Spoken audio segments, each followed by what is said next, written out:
Hello আমার sweet cute বন্ধুরা, কেমন আছো তোমরা? নিশ্চয় আমার গল্প শুনে শুনে খুব সুখ নিচ্ছ আর আনন্দে আছো, তাই না? তোমাদের আনন্দ দিতেই তো আমি নিয়মিত তোমাদের জন্য নতুন নতুন গল্প নিয়ে হাজির হয়ে যাই। তো চলো, তোমরা যারা এখনও আমার চ্যানেলটি সাবস্ক্রাইব করোনি তারা প্লিজ প্লিজ প্লিজ আমার চ্যানেলটি সাবস্ক্রাইব করে দাও। চলো তাহলে দেরি না করে ভিডিওটি জলদি জলদি করে লাইক করো আর চ্যানেলটি সাবস্ক্রাইব করে দাও। ধন্যবাদ। নদীর ধারে ছোট্ট একটা শহর, যেখানে সন্ধ্যা নামে একটু দেরিতে। চারপাশের আলো ম্লান হতে হতে আকাশের বুকে তারা জল জল করতে শুরু করে, আর বাতাসে ভেসে বেড়ায় নাম না জানা ফুলের মিষ্টি গন্ধ।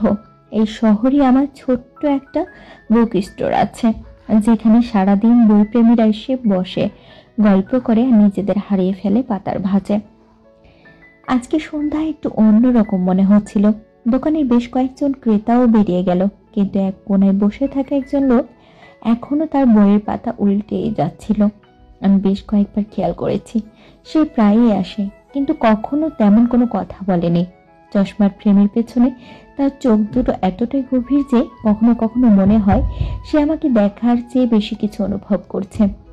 একটু এগিয়ে গিয়ে এলাম। আজকে বোধ হয় বইটা বেশ জমে গেছে।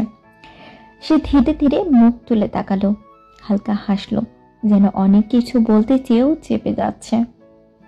হ্যাঁ, তবে গল্পের চেয়েও পরিবেশটা বেশি টানছে। আমি অবাক হলাম। মানে? সে বই বন্ধ করলো, বলল, এই দোকানের গন্ধ, এই নরম আলো, এই জায়গাটা, আর তার মালিকের কথা তোই বলাই বাহুল্য। আমার গাল গরম হয়ে গেল। এতদিন পরে সে প্রথমবার খোলাখুলি কথা বলল, আর সেটাই এমন কিছু যা আমি বুঝতে চাইছি অথচ বুঝেও না বোঝার ভান করছি। আমি ঠাট্টার ছলে বললাম, তাহলে বই পড়তে আসেন নাকি পরিবেশ উপভোগ করতে? সে উঠে দাঁড়ালো, হাত বাড়িয়ে দিল। সায়ান, আমি আসলে দুটো কাজ করতে আসি, কিন্তু সবচেয়ে বেশি আসি তোমাকে দেখতে। হাত বাড়িয়ে দিলেও আমি সেটা ধরতে পারলাম না। বুকের মধ্যে এক অজানা কম্পন কাজ করছিল। এভাবে কেউ কখনো আমাকে বলেনি। সে আমার বলল, তুমি কি জানো, প্রতিদিন এখানে আসার কারণ শুধু বই নয়, বরং তোমার হাসিটা। তুমি যখন কাউকে বই হাতে দাও, তখন তোমার চোখে সেই আলাদা উজ্জ্বলতা, সেটা দেখতেই আসি। আমি একটু হাসলাম, বললাম, তুমি জানো, আমার দোকানে অনেকেই আসে, কিন্তু কেউ কখনো এভাবে বলেনি। সে এক ধাপ এগিয়ে এলো। আমি বলেছি, কারণ আমি জানি তুমি যা ভাবছো সেটা আলাদা কিছু।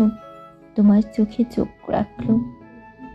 মুহূর্ত যেন আটকে গেল এক স্থির সময়ের ফ্রেমে। আমার বুকের ভেতর সব শব্দ থেমে গেল। আমি তোমার পাশে থাকবো যদি তুমি চাও, সায়ান বলল।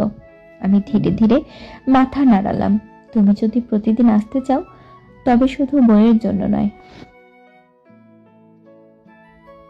আমি মৃদু হেসে বললাম, আমি তো এতদিন ধরে সেটাই করে আসছি। সে হাত বাড়িয়ে ধরল আমার হাত। আমি বুঝতে পারলাম এই শহরের প্রতিটা সন্ধ্যা হয়তো এখন থেকে আর আগের মতো হবে না। আমি সায়ানের হাত ধরে দাঁড়িয়েছিলাম, কিন্তু আমার ভেতরে এক অজানা ভয় কাজ করছিল।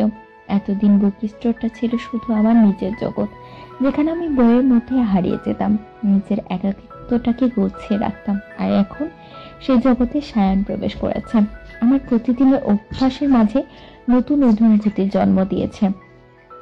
আমি আস্তে করে বললাম, আমার গলা কাঁপছিল, তারপরে বললাম, তুমি কি নিশ্চিত সায়ান? সে আমার চোখের দিকে গভীরভাবে তাকিয়ে বলল, শতভাগ নিশ্চিত। আর তুমি? আমি কিছু বলতে পারলাম না, শুধু অনুভব করলাম তার হাতের উষ্ণতা। বাইরে বাতাসটা একটু জোরে বইছিল, দোকানের জানালার পর্দা উড়ছিল হালকা করে। আমরা দুইজনই চুপ ছিলাম, যেন এই মুহূর্তটাকে কেউ ভাঙতে যাচ্ছিল না। সায়ান আমার হাতটা একটু শক্ত করে ধরলো, বলল, তুমি যদি একটু সময় নিতে চাও, আমি অপেক্ষা করব। আমি কেবল তোমার পাশে থাকতে চাই, তোমার হাসিটা দেখতে চাই, তোমার প্রিয় বইয়ের গল্প শুনতে চাই। আমি একটু হাসলাম, বললাম, তাহলে তোমার প্রথম প্রশ্নের উত্তর দেই। হ্যাঁ, আমি নিশ্চিত, আমি চাই তুমি থাকো। তার মুখে এক অপার্থিব হাসি ফুটে উঠল। সে আস্তে করে আমার কপালের কাছে মুখ এনে বলল, যেন অনুভূতি করতে চাইলো আমার উষ্ণতা। আমি অনুভব করলাম সবকিছু চোখ বন্ধ করে, আর বুঝতে পারলাম এই অনুভূতিটা ঠিক বইয়ের গল্পের মতো সুন্দর, তবে বাস্তব। সেদিনের পর থেকে সায়ান আর আমি একসঙ্গে নতুন করে বিকেল বেলা হাঁটছিলাম। অনেক গল্প বলেছি একে অপরকে। সে আমার নতুন বইয়ে গল্প শোনাতো, আর আমি তাকে আমার স্বপ্নের কথা বলতাম। আমার সেই বুক স্টোরটাও যেন বদলে যেতে লাগলো। এখন এখানে শুধু বইয়ের গন্ধ নয়, আমাদের ভালোবাসার উষ্ণতাও মিশে থাকতো। একদিন সন্ধ্যায় যখন দোকানের আলো কমিয়ে আমি চেয়ারটায় বসেছিলাম, সায়ান পাশে এসে আমার হাত ধরে বসে। হাতে একটা পুরনো বই ছিল, যেটা আমি ওকে পড়তে বলেছিলাম। সায়ান ফিসফিস করে বলল, তুমি জানো আমার জীবনের সবচেয়ে সুন্দর গল্পটা কি? আমি প্রশ্নবোধক দৃষ্টিতে তাকিয়েছিলাম তার দিকে। সে বইয়ের পাতা উল্টিয়ে বলল, আমাদের গল্প। আমি হেসে ফেললাম আর বুঝলাম বুক স্টোরটার পাতার ফাঁকে যে ভালোবাসা গল্প লেখা হয় সেটা বাস্তবে হতে পারে। একটা হালকা ঠান্ডা বাতাস এসে আমার চুলগুলো এলোমেলো করে দিল। ব্যস্ত রাস্তার গাড়ির হর্ন, মানুষের কোলাহল, সব মিলিয়ে শহরটা যেন এক মুহূর্তের জন্য থেমে থাকে না। আমি ধীরে ধীরে রাস্তা পার হয়ে হাঁটতে লাগলাম। গন্তব্য ঠিক জানা নেই, শুধু পথটাই যেন টানছে। সন্ধ্যার আলো তখনও পুরোপুরি ম্লান হয়নি। আকাশের এক কোণে সূর্যের রং লেগে আছে। আমি পাশের পার্কের বেঞ্চে গিয়ে বসলাম। চারপাশে ছোট্ট ছোট্ট শিশুরা খেলছে, কেউ হেঁটে বেড়াচ্ছে, কেউ বা বসে থেকে চায়ের কাপ হাতে নিয়ে গল্প করছে। আমি নিজের ব্যাগ থেকে একটা ছোট্ট ডায়েরি বের করলাম, কিছু লিখতে যাব। ঠিক তখনই পাশ থেকে একজন লোকের গলা শুনতে পেলাম। জিজ্ঞেস করলো, তুমি কি প্রতিদিন এখানে আসো? আমি চমকে তাকালাম। এক মেয়ে, বয়স 23-24 মতো, চোখে একটা অদ্ভুত মায়া, কপালে কয়েকটা চুল এলোমেলো হয়ে পড়েছে।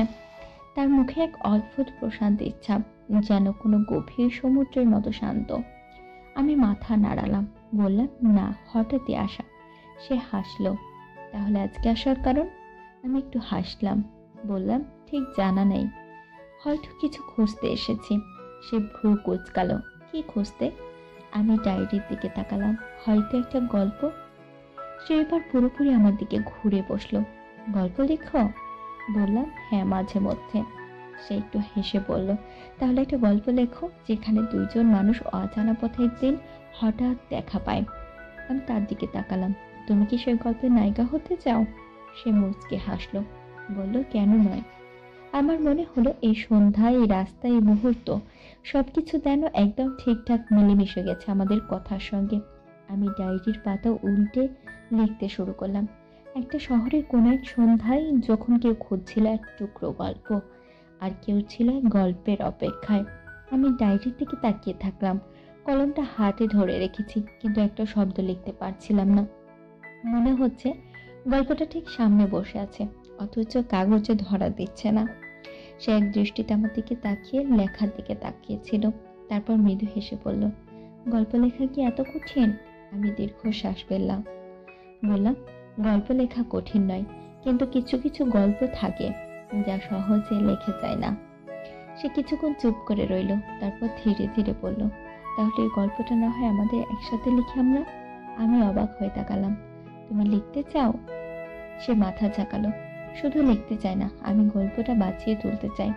তার কথার একটা গভীরতা ছিল, একটা অদ্ভুত আকর্ষণ ছিল যা আমাকে টানছিল তার দিকে। আমি কলমটা এগিয়ে দিলাম, বললাম, তাহলে শুরু করো। সে খাতাটা নিজের দিকে টেনে নিয়ে বলল, তারপর লিখলো, একটা সন্ধ্যায় যখন শহরের ব্যস্ততা একটু কমে আসে, দুজন মানুষ একসাথে একটা গল্পের সূচনা করে, যদিও তখনও তারা জানে না গল্পের শেষটা কোথায় হবে। আমি তার দিকে তাকিয়ে হাসলাম। তাহলে গল্পটা কিভাবে এগোবে? সে চোখ তুলে আমার দিকে তাকালো। গল্পটা ঠিক যেমন হওয়া উচিত, আস্তে আস্তে সময়ের সঙ্গে সঙ্গে একটু রহস্য রেখে।